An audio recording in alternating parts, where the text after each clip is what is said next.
win this round if you want to keep going forward, getting those points. Yeah, and actually we were just handed the standing. So our undefeated player right now is Jake Muller, who we saw earlier on the stream. Had a very commanding win, and I'm not shocked to see him at the top of the table right now. Definitely going to be a target on his back going into the top cut. Hopefully he will be able to keep it up. But right now we have to get into our final round of Swiss, round 9. We've played 9 of these games today. We are going to have Leonard Kraft III up against Andrew Nowak coming up on this game here. You can see them on your screen. Leonard will be using Suicune, Clefable, Heatran, Bisharp, Salamence, and Virizion up against Andrew using Terrakion, Salamence, Amoonguss, Suicune, Zapdos, and Bisharp. Some really cool Pokemon. A lot of Pokemon that we've seen that I wasn't actually expecting to see that much of, like Suicune. I expected it to be sort of a niche pick, but not sort of on most of the teams, which is what we've been seeing, at least on the stream. And also Clefable makes its first appearance here, which I think is a very interesting Pokemon. Yeah, I think I'm actually a little bit surprised this is our first Clefable sighting. I do think it's a pretty strong Pokemon this year. And we see a lot of Togekiss instead, and they fulfill similar roles. Togekiss is a little bit bulkier, but Clefable's got better typing, really. I think that flying type tends to be more of a weakness than a strength, so it has that going for it. Clefable also has some cool abilities. Magic Guard allows it to avoid indirect damage, like sand, burns, that sort of thing. And it also has Unaware, which lets it avoid stat boost, which is pretty cool sometimes. Yeah. It's a little frustrating since it's usually used next to Salamence. It helps it avoid its own Intimidate, but beyond that, it definitely gives you some options you wouldn't normally have. And I think that fairy type redirection in general is just really cool. I think if you think back to 2013, the dragon types used to be dominating, and part of why they aren't is because there's both Togekiss and Clefable are pretty popular now. We actually haven't seen that much in the way of dragon types on stream too. So you're totally right. The new fairy typing and some of the other changes have made dragon not anywhere near as dominant as it once was. But as I say that, Salamence takes the field. Our first Salamence of the day, I believe, alongside Heatran up against Suicune and Zapdos. Of course, that's Drew on the bottom of your screen and Leonard on the top with that Salamence and Heatran, and Drew with the Suicune and Zapdos. Really interesting leads here. Very bulky on Drew's side, and Leonard seemed to be a little bit more catered towards a heavy offense style. Yeah, a little bit, though. I mean, certainly Pokemon can take a decent chunk of hits here. We do see Salamence leading here, almost always a Mega now. This is really not a good situation for Mega Salamence. It's a good conservative lead on the other side here. With Salamence typically used to try to take advantage of that Aerolate ability, and this is not a good team to start firing flying type attacks off into. Zapdos, very bulky, resists it. Suicune, reasonably bulky, likely to carry an ice type attack. So tough spot for Salamence here. I'm expecting to see it protect and to see Leonard try to get in better position. Well, we do see Salamence Mega evolving to be a Mega Salamence. And then we will have Clefable switching out for that Heatran as well. Here comes Salamence. Salamence is going to go for the Dragon Dance, gets the attack and speed boost, while Zapdos Thunder Wave is going to be able to connect with the Salamence, really negating a lot of the power of that Dragon Dance there. Salamence now paralyzed, maybe unable to move, as Suicune gets off that Tailwind, as we've been seeing over and over again from that Pokemon. Yeah, a very daring play there. I'm really surprised to see Salamence go for the Dragon Dance in that situation. There's so many things that could go wrong there. I mean, the paralysis of the Tailwind actually isn't that bad. It certainly removes the speed advantage that Salamence would otherwise be enjoying, one of the fastest Megas. But Zapdos frequently carries the Ice-type hidden power. Suicune almost always carries one of Icy Wind and Ice Beam, sometimes both. So man, just to attack, or to Dragon Dance, I guess, in the face of that, fearlessly... pretty gutsy play. Yeah, gutsy play, and it kind of pays off here because unless one of these Pokemon are using a spread move, Salamence will be able to use that improved attack and dish out some damage. Yeah, and with Clefable on the field, able to redirect those attacks. Follow Me comes out from Clefable, tanks the Thunderbolt, tanks the Ice Beam. Clefable is so bulky, it can be on these, but a critical hit from Suicune, and the freeze! Oh, that's a really unfortunate break, but fortunately, Leonard planning for... Oh, never mind. I thought that was going to be a Lumberry, but instead it's just the Citrus Berry. So Frozen Clefable up against this Suicune and the Zapdos. Salamence does get off its attack onto Suicune, deals some good damage, but it's going to heal up with the Citrus Berry as well. So now Clefable, Salamence really needed that redirect to be able to stay relevant up against these two Pokemon, and it's frozen. Yeah, really tough spot for Leonard. Salamence getting to beat off some of its frustration that turn after seeing its partner get frozen, but that just really bad for it. Yeah. I think this is sort of a troublesome position to begin with because once Clefable got knocked out, the speed control was going to be a big issue, but boy, after that freeze. Yeah, Clefable stays frozen, not going to be able to get the follow me, trying for it. Ice Beam from Suicune is going to be able to connect. Salamence survives, but is paralyzed. Oh, Leonard not catching any of the breaks here. Clefable still frozen, Salamence still paralyzed. Did survive, but that's just unfortunate. Yeah, it just Leonard just can't catch a break in this Yeah. one. You know, I think even if there wasn't for that freeze, losing Clefable and then you're trading one for one and then losing Salamence, the next turn would have not been a super advantageous position, but this is a lot worse than what I would have expected to happen here, and we'll likely see a quick 4-2 advantage. Yeah, another freeze from Clefable, not going to be able to withstand another Thunderbolt, is going to go down, while Suicune, using the Scald on Salamence, just in case there's a switch, going to be able to pick up the KO there as well. So as you mentioned, quick 4-2 in favor of Drew. Yeah, I mean, I guess at some level, you know, taking that Thunder Wave for free in the first turn, like, there's consequences to that, but that punish shouldn't have been quite as hard as it was. I feel a little bad for Leonard there. I mean, he's still going to have to try to play his way out of this one. We haven't seen his last Pokemon yet, and it's Virizion, so he does have some opportunity to make plays here. Virizion could easily deal with Suicune there. Zapdos may be able to put a kink in that plan depending on its speed and the moves it's carrying, but you know, there's a good chance with a double target.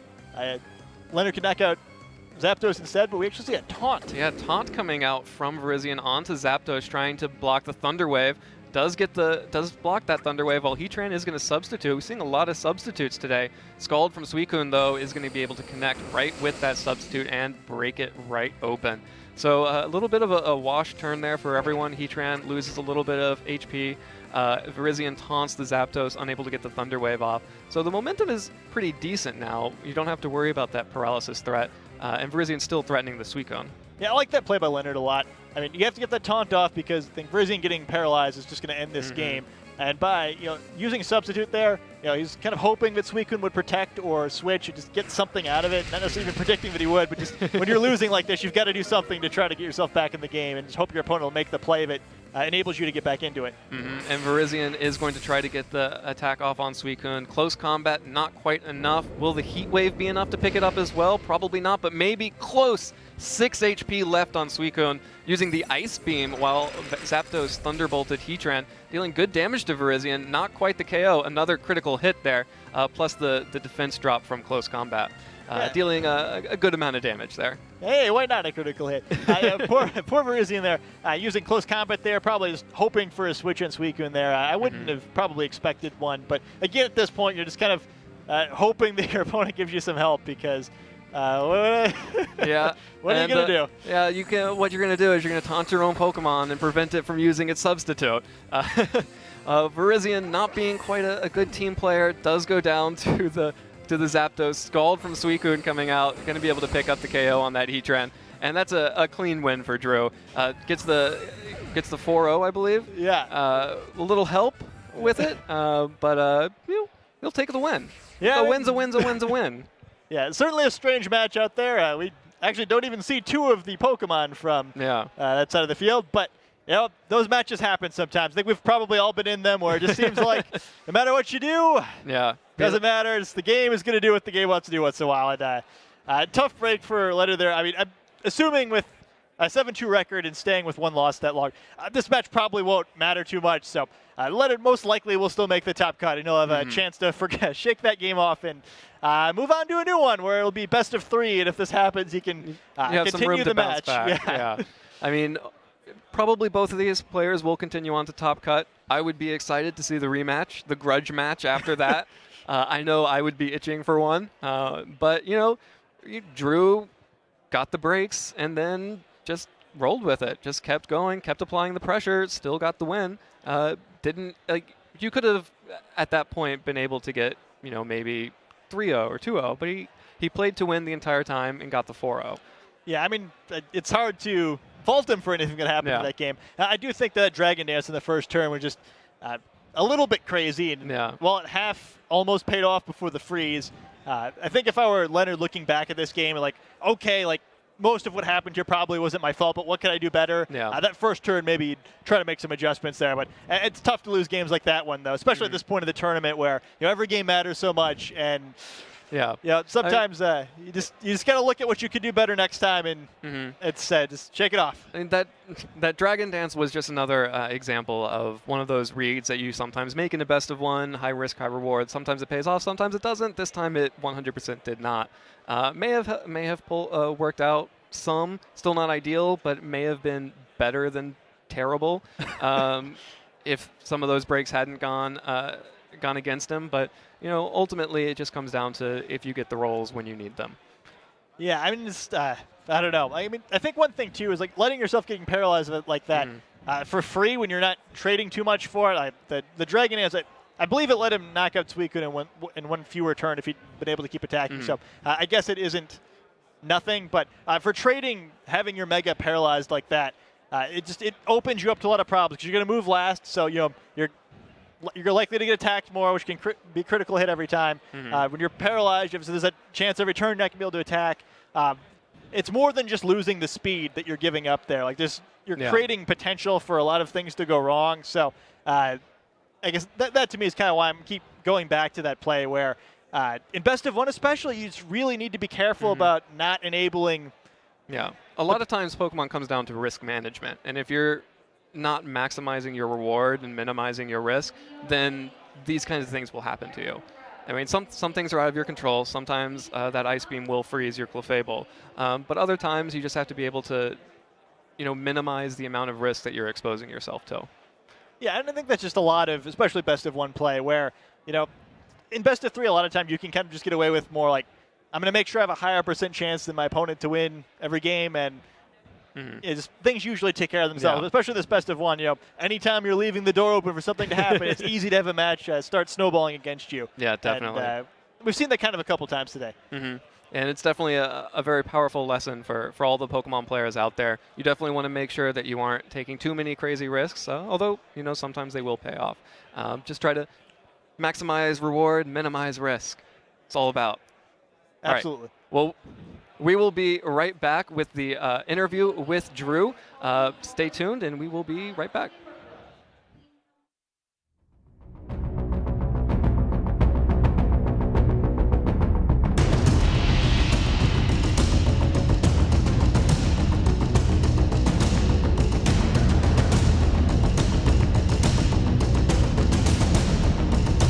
Whether I win or not, I get to hang out with a bunch of really cool people and then meet people who I either haven't seen in years or have never even met before.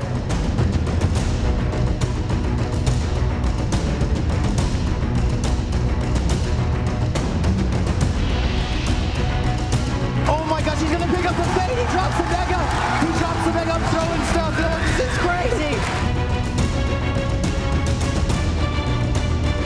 These guys have battled all the way to the finals. One game will decide it all right here. And Staten Park is your 2014 Pokemon World Video Game Champion in the Masters Division.